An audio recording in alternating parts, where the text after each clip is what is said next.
Dracula by Bram Stoker. Chapter 1 Jonathan Harker's Journal. Kept in shorthand. May 3rd. Bistritz. Left Munich at 8:35 p.m. On May 1st, arriving at Vienna early next morning, should have arrived at 6:46, but train was an hour late. Budapest seems a wonderful place, from the glimpse which I got of it from the train and the little I could walk through the streets. I feared to go very far from the station, as we had arrived late and would start as near the correct time as possible.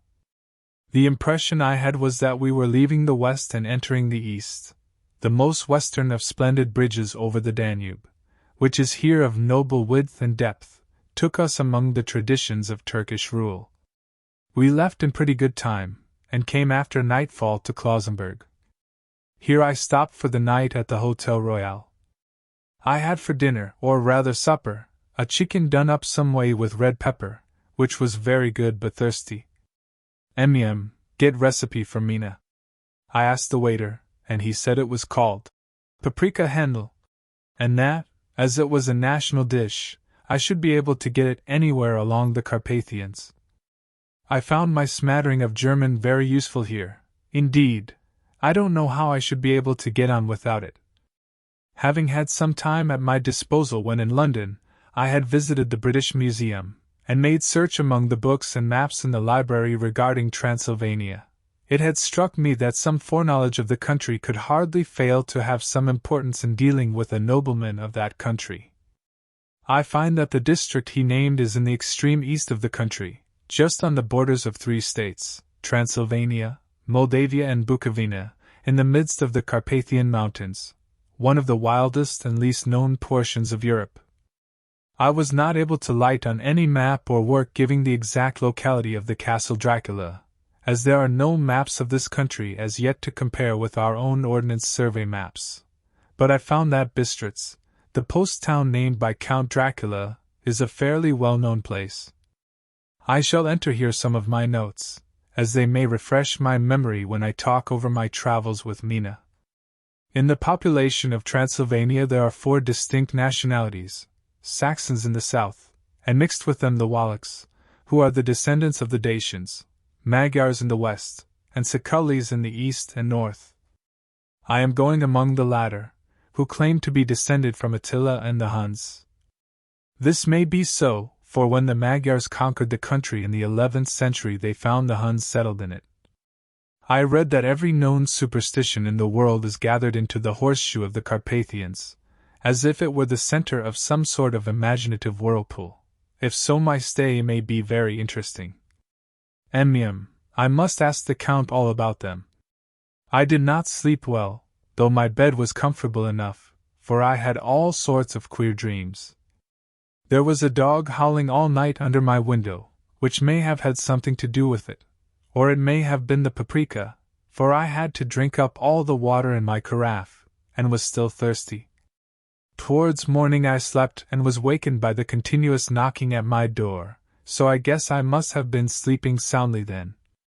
I had for breakfast more paprika, and a sort of porridge of maize flour which they said was mamaliga, an eggplant stuffed with forcemeat, a very excellent dish, which they call implatata. Get recipe for this also. I had to hurry breakfast, for the train started a little before 8, or rather it ought to have done so, for after rushing to the station at 7:30 I had to sit in the carriage for more than an hour before we began to move. It seems to me that the further east you go the more unpunctual are the trains. What ought they to be in China? All day long we seemed to dawdle through a country which was full of beauty of every kind. Sometimes we saw little towns or castles on the top of steep hills such as we see in old missals. Sometimes we ran by rivers and streams which seemed from the wide stony margin on each side of them to be subject to great floods. It takes a lot of water, and running strong, to sweep the outside edge of a river clear. At every station there were groups of people, sometimes crowds, and in all sorts of attire. Some of them were just like the peasants at home or those I saw coming through France and Germany, with short jackets and round hats and homemade trousers, but others were very picturesque. The women looked pretty, except when you got near them, but they were very clumsy about the waist. They had all full white sleeves of some kind or other, and most of them had big belts with a lot of strips of something fluttering from them like the dresses in a ballet, but of course there were petticoats under them. The strangest figures we saw were the Slovaks, who were more barbarian than the rest, with their big cowboy hats, great baggy dirty white trousers, white linen shirts, and enormous heavy leather belts, nearly a foot wide, all studded over with brass nails. They wore high boots, with their trousers tucked into them, and had long black hair and heavy black mustaches. They are very picturesque, but do not look prepossessing. On the stage they would be set down at once as some old Oriental band of brigands. They are, however, I am told, very harmless and rather wanting in natural self-assertion. It was on the dark side of twilight when we got to Bistritz, which is a very interesting old place. Being practically on the frontier, for the Borgo Pass leads from it into Bukovina, it has had a very stormy existence, and it certainly shows marks of it. 50 years ago a series of great fires took place, which made terrible havoc on 5 separate occasions. At the very beginning of the 17th century it underwent a siege of 3 weeks and lost 13,000 people, the casualties of war proper being assisted by famine and disease. Count Dracula had directed me to go to the Golden Krone Hotel, which I found, to my great delight, to be thoroughly old-fashioned, for of course I wanted to see all I could of the ways of the country. I was evidently expected, for when I got near the door I faced a cheery-looking elderly woman in the usual peasant dress, white undergarment with long double apron, front and back, of colored stuff fitting almost too tight for modesty. When I came close she bowed and said, "The Herr Englishman?" "Yes," I said. "Jonathan Harker." She smiled, and gave some message to an elderly man in white shirt sleeves, who had followed her to the door. He went, but immediately returned with a letter. "My friend, welcome to the Carpathians. I am anxiously expecting you. Sleep well tonight. At 3 tomorrow the diligence will start for Bukovina. A place on it is kept for you. At the Borgo Pass my carriage will await you and will bring you to me. I trust that your journey from London has been a happy one, and that you will enjoy your stay in my beautiful land. Your friend, Dracula. May 4th. I found that my landlord had got a letter from the Count, directing him to secure the best place on the coach for me, but on making inquiries as to details he seemed somewhat reticent, and pretended that he could not understand my German. This could not be true, because up to then he had understood it perfectly. At least, he answered my questions exactly as if he did. He and his wife, the old lady who had received me, looked at each other in a frightened sort of way. He mumbled out that the money had been sent in a letter, and that was all he knew. When I asked him if he knew Count Dracula, and could tell me anything of his castle, both he and his wife crossed themselves, and saying that they knew nothing at all, simply refused to speak further. It was so near the time of starting that I had no time to ask anyone else, for it was all very mysterious, and not by any means comforting. Just before I was leaving, the old lady came up to my room and said in a very hysterical way, "Must you go? Oh, young Herr, must you go?" She was in such an excited state that she seemed to have lost her grip of what German she knew, and mixed it all up with some other language which I did not know at all. I was just able to follow her by asking many questions. When I told her that I must go at once, and that I was engaged on important business, she asked again, "Do you know what day it is?"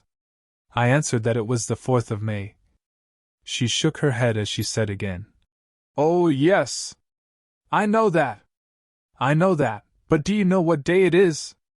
On my saying that I did not understand, she went on, "It is the eve of St.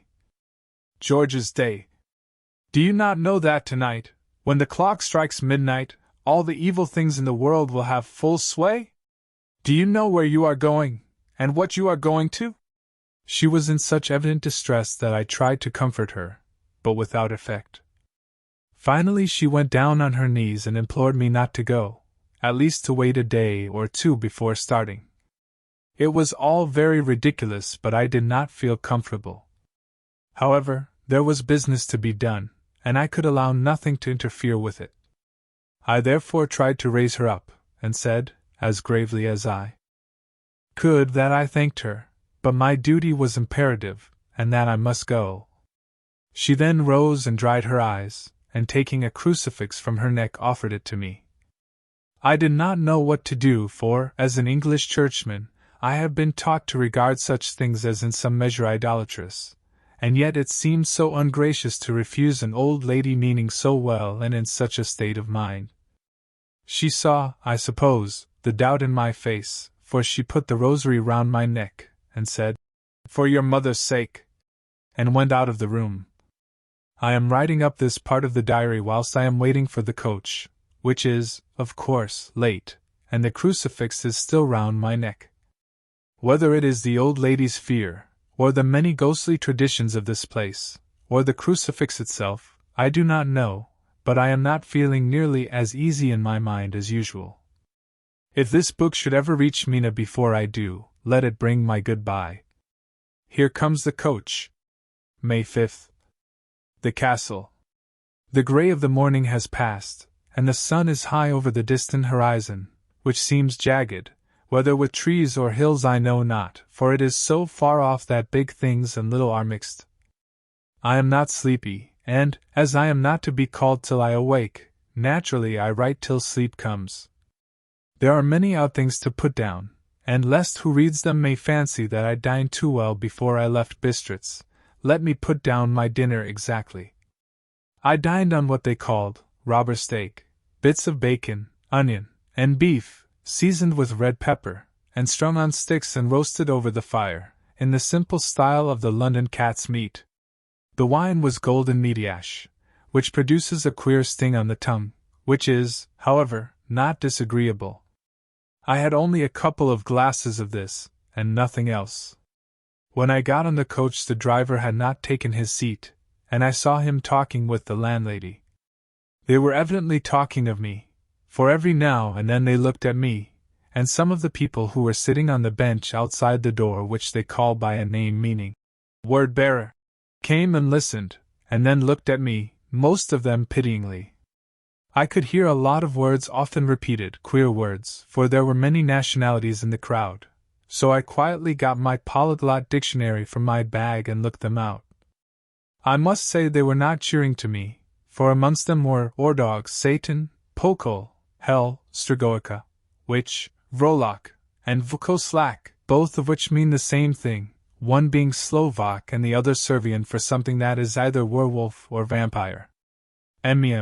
I must ask the Count about these superstitions. When we started, the crowd round the inn door, which had by this time swelled to a considerable size, all made the sign of the cross and pointed 2 fingers towards me. With some difficulty I got a fellow passenger to tell me what they meant. He would not answer at first, but on learning that I was English, he explained that it was a charm or guard against the evil eye. This was not very pleasant for me, just starting for an unknown place to meet an unknown man, but every one seemed so kind-hearted, and so sorrowful, and so sympathetic that I could not but be touched. I shall never forget the last glimpse which I had of the inn-yard and its crowd of picturesque figures, all crossing themselves, as they stood round the wide archway, with its background of rich foliage of oleander and orange trees in green tubs clustered in the center of the yard. Then our driver, whose wide linen drawers covered the whole front of the box seat, Gotza, they call them, cracked his big whip over his 4 small horses, which ran abreast, and we set off on our journey. I soon lost sight and recollection of ghostly fears in the beauty of the scene as we drove along, although had I known the language, or rather languages, which my fellow passengers were speaking, I might not have been able to throw them off so easily. Before us lay a green sloping land full of forests and woods, with here and there steep hills, crowned with clumps of trees or with farmhouses, the blank gable end to the road. There was everywhere a bewildering mass of fruit, blossom, apple, plum, pear, cherry, and as we drove by I could see the green grass under the trees spangled with the fallen petals. In and out amongst these green hills of what they call here the Middle Land, ran the road, losing itself as it swept round the grassy curve, or was shut out by the straggling ends of pine woods, which here and there ran down the hillsides like tongues of flame. The road was rugged, but still we seemed to fly over it with a feverish haste. I could not understand then what the haste meant, but the driver was evidently bent on losing no time in reaching Borgo-Prund. I was told that this road is in summertime excellent, but that it had not yet been put in order after the winter snows. In this respect it is different from the general run of roads in the Carpathians, for it is an old tradition that they are not to be kept in too good order. Of old the hospodars would not repair them, lest the Turks should think that they were preparing to bring in foreign troops, and so hasten the war which was always really at loading point. Beyond the green swelling hills of the Middle Land rose mighty slopes of forest up to the lofty steeps of the Carpathians themselves. Right and left of us they towered, with the afternoon sun falling full upon them and bringing out all the glorious colors of this beautiful range, deep blue and purple in the shadows of the peaks, green and brown where grass and rock mingled, and an endless perspective of jagged rock and pointed crags, till these were themselves lost in the distance, where the snowy peaks rose grandly. Here and there seemed mighty rifts in the mountains, through which, as the sun began to sink, we saw now and again the white gleam of falling water. One of my companions touched my arm as we swept round the base of a hill and opened up the lofty, snow-covered peak of a mountain, which seemed, as we wound on our serpentine way, to be right before us. "Look! Isn't sec! God's seat!" And he crossed himself reverently. As we wound on our endless way, and the sun sank lower and lower behind us, the shadows of the evening began to creep round us. This was emphasized by the fact that the snowy mountain tops still held the sunset, and seemed to glow out with a delicate cool pink. Here and there we passed Czechs and Slovaks, all in picturesque attire, but I noticed that goiter was painfully prevalent. By the roadside were many crosses, and as we swept by, my companions all crossed themselves. Here and there was a peasant man or woman kneeling before a shrine, who did not even turn round as we approached, but seemed in the self-surrender of devotion to have either eyes nor ears for the outer world. There were many things new to me, for instance, hayricks in the trees, and here and there very beautiful masses of weeping birch, their white stems shining like silver through the delicate green of the leaves. Now and again we passed a lighter wagon, the ordinary peasant's cart with its long, snake-like vertebra, calculated to suit the inequalities of the road. On this were sure to be seated quite a group of homecoming peasants, the Czechs with their white, and the Slovaks with their colored, sheepskins, the latter carrying lance-fashion their long staves, with axe at end. As the evening fell it began to get very cold, and the growing twilight seemed to merge into one dark mistiness the gloom of the trees, oak, beech, and pine, though in the valleys which ran deep between the spurs of the hills, as we ascended through the pass, the dark firs stood out here and there against the background of late-lying snow. Sometimes, as the road was cut through the pine woods that seemed in the darkness to be closing down upon us, great masses of grayness, which here and there bestrewed the trees, produced a peculiarly weird and solemn effect, which carried on the thoughts and grim fancies engendered earlier in the evening, when the falling sunset threw into strange relief the ghost-like clouds which amongst the Carpathians seemed to wind ceaselessly through the valleys. Sometimes the hills were so steep that, despite our driver's haste, the horses could only go slowly. I wished to get down and walk up them, as we do at home, but the driver would not hear of it. "No, no," he said. "You must not walk here, the dogs are too fierce." And then he added, with what he evidently meant for grim pleasantry, for he looked round to catch the approving smile of the rest, "And you may have enough of such matters before you go to sleep."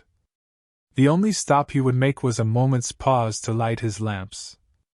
When it grew dark there seemed to be some excitement amongst the passengers, and they kept speaking to him, one after the other, as though urging him to further speed. He lashed the horses unmercifully with his long whip, and with wild cries of encouragement urged them on to further exertions. Then through the darkness I could see a sort of patch of gray light ahead of us, as though there were a cleft in the hills. The excitement of the passengers grew greater. The crazy coach rocked on its great leather springs, and swayed like a boat tossed on a stormy sea. I had to hold on. The road grew more level, and we appeared to fly along. Then the mountains seemed to come nearer to us on each side, and to frown down upon us. We were entering on the Borgo Pass. One by one several of the passengers offered me gifts, which they pressed upon me with an earnestness which would take no denial. These were certainly of an odd and varied kind, but each was given in simple good faith, with a kindly word, and a blessing, and that strange mixture of fear-meaning movements which I had seen outside the hotel at Bistritz, the sign of the cross and the guard against the evil eye. Then, as we flew along, the driver leaned forward, and on each side the passengers, craning over the edge of the coach, peered eagerly into the darkness. It was evident that something very exciting was either happening or expected, but though I asked each passenger, no one would give me the slightest explanation. This state of excitement kept on for some little time, and at last we saw before us the pass opening out on the eastern side. There were dark, rolling clouds overhead, and in the air the heavy, oppressive sense of thunder. It seemed as though the mountain range had separated two atmospheres, and that now we had got into the thunderous one. I was now myself looking out for the conveyance which was to take me to the Count. Each moment I expected to see the glare of lamps through the blackness, but all was dark. The only light was the flickering rays of our own lamps, in which the steam from our hard-driven horses rose in a white cloud. We could see now the sandy road lying white before us, but there was on it no sign of a vehicle. The passengers drew back with a sigh of gladness, which seemed to mock my own disappointment. I was already thinking what I had best do, when the driver, looking at his watch, said to the others something which I could hardly hear. It was spoken so quietly and in so low a tone, I thought it was an hour less than the time. Then turning to me, he said in German worse than my own, "There is no carriage here. The Herr is not expected after all. He will now come on to Bukovina, and return tomorrow or the next day, better the next day." Whilst he was speaking the horses began to neigh and snort and plunge wildly, so that the driver had to hold them up. Then, amongst a chorus of screams from the peasants and a universal crossing of themselves, a caleche, with 4 horses, drove up behind us, overtook us, and drew up beside the coach. I could see from the flash of our lamps, as the rays fell on them, that the horses were coal-black and splendid animals. They were driven by a tall man, with a long brown beard and a great black hat, which seemed to hide his face from us. I could only see the gleam of a pair of very bright eyes, which seemed red in the lamplight, as he turned to us. He said to the driver, "You are early tonight, my friend." The man stammered in reply. The English Herr was in a hurry. To which the stranger replied, "That is why I suppose you wished him to go on to Bukovina. You cannot deceive me, my friend. I know too much, and my horses are swift." As he spoke he smiled, and the lamplight fell on a hard-looking mouth, with very red lips and sharp-looking teeth, as white as ivory. One of my companions whispered to another the line from Burger's, Lenore, "Den die Taten reiten schnell, for the dead travel fast." The strange driver evidently heard the words, for he looked up with a gleaming smile. The passenger turned his face away, at the same time putting out his 2 fingers and crossing himself. "Give me the Herr's luggage," said the driver, and with exceeding alacrity my bags were handed out and put in the caleche. Then I descended from the side of the coach, as the caleche was close alongside, the driver helping me with a hand which caught my arm in a grip of steel. His strength must have been prodigious. Without a word he shook his reins, the horses turned, and we swept into the darkness of the pass. As I looked back I saw the steam from the horses of the coach by the light of the lamps, and projected against it the figures of my late companions crossing themselves. Then the driver cracked his whip and called to his horses, and off they swept on their way to Bukovina. As they sank into the darkness, I felt a strange chill, and a lonely feeling came over me, but a cloak was thrown over my shoulders, and a rug across my knees, and the driver said in excellent German, "The night is chill, Mainherr, and my master the Count bade me take all care of you. There is a flask of Slivovitz, the plum brandy of the country, underneath the seat, if you should require it." I did not take any, but it was a comfort to know it was there all the same. I felt a little strangely, and not a little frightened. I think had there been any alternative I should have taken it, instead of prosecuting that unknown night journey. The carriage went at a hard pace straight along, then we made a complete turn and went along another straight road. It seemed to me that we were simply going over and over the same ground again, and so I took note of some salient point, and found that this was so. I would have liked to have asked the driver what this all meant, but I really feared to do so, for I thought that, placed as I was, any protest would have had no effect in case there had been an intention to delay.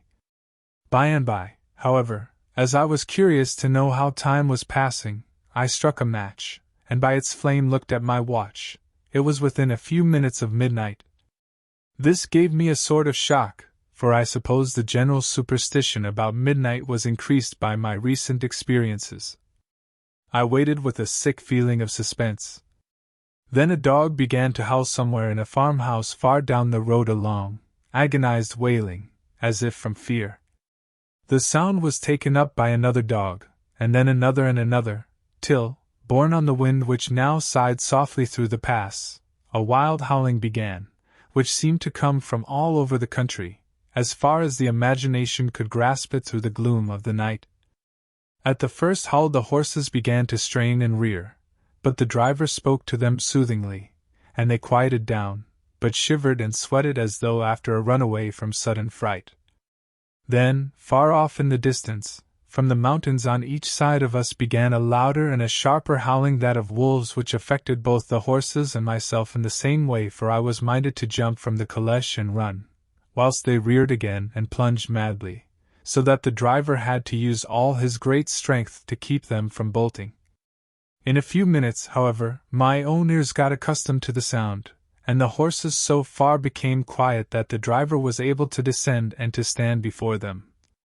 He petted and soothed them, and whispered something in their ears, as I have heard of horse-tamers doing, and with extraordinary effect, for under his caresses they became quite manageable again, though they still trembled.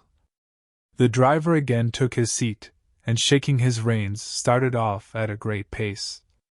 This time, after going to the far side of the pass, he suddenly turned down a narrow roadway which ran sharply to the right. Soon we were hemmed in with trees, which in places arched right over the roadway till we passed as through a tunnel, and again great frowning rocks guarded us boldly on either side. Though we were in shelter, we could hear the rising wind, for it moaned and whistled through the rocks, and the branches of the trees crashed together as we swept along. It grew colder and colder still, and fine, powdery snow began to fall, so that soon we and all around us were covered with a white blanket. The keen wind still carried the howling of the dogs, though this grew fainter as we went on our way. The baying of the wolves sounded nearer and nearer, as though they were closing round on us from every side.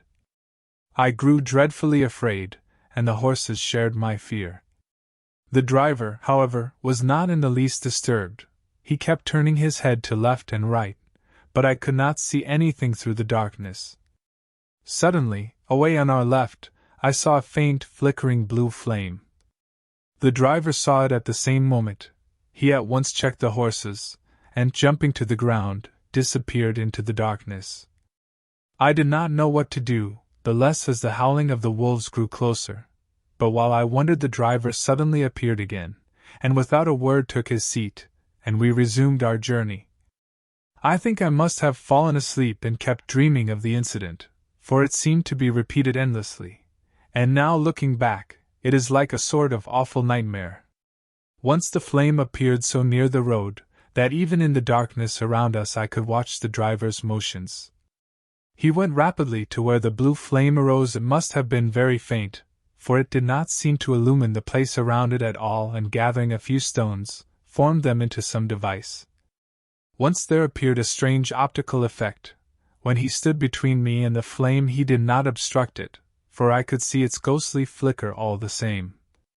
This startled me, but as the effect was only momentary, I took it that my eyes deceived me straining through the darkness.